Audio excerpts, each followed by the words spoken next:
Disk brake பேடை மாற்றுதல். Replacement of disc brake pad. Bike disc brake என்பது ஒரு வகையான பிரேக்கிங் சிஸ்டம் ஆகும்.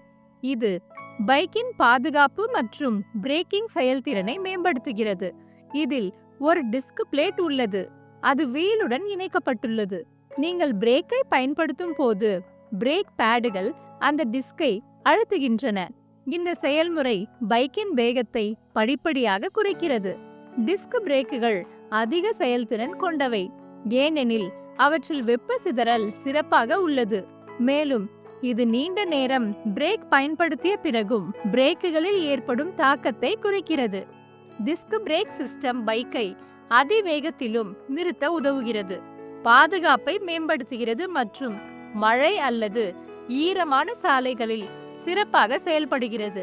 இது பொதுவாக அதிவேக பைக்குகள் மற்றும் நவீன பைக்குகளில் பயன்படுத்தப்படுகிறது. எனவே இன்று இந்த காணொளியின் மூலம் டிஸ்க் பிரேக் பேடை எவ்வாறு மாற்றுவது என்பதை அறிய முயற்சிப்போம். இதற்கு தேவையான கருவிகள் மற்றும் உபகரணங்கள்: tools and equipment, socket spanner, long nose plier, combination plier. இந்த பைக்கின் பிரேக் பேடுகள் சேதமடைந்துள்ளன, எனவே அவற்றை அவசியம் மாற்ற வேண்டும்.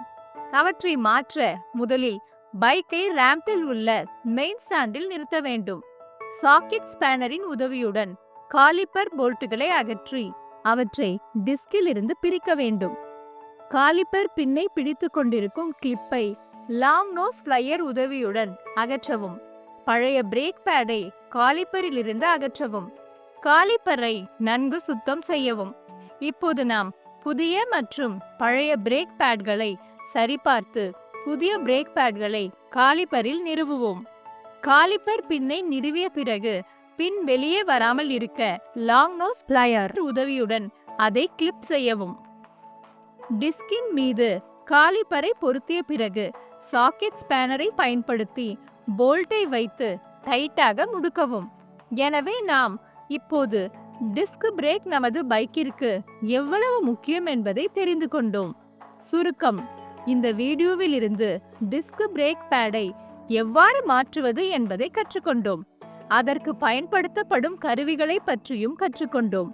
அதை மாற்றுவதற்கான படிநிலைகளையும் தெரிந்து கொண்டோம். இப்போது உங்களுக்கு ஒரு கேள்வி உள்ளது: டிஸ்க் பிரேக் பேட்களை மாற்ற வேண்டிய அவசியம் எப்போது ஏற்படும்?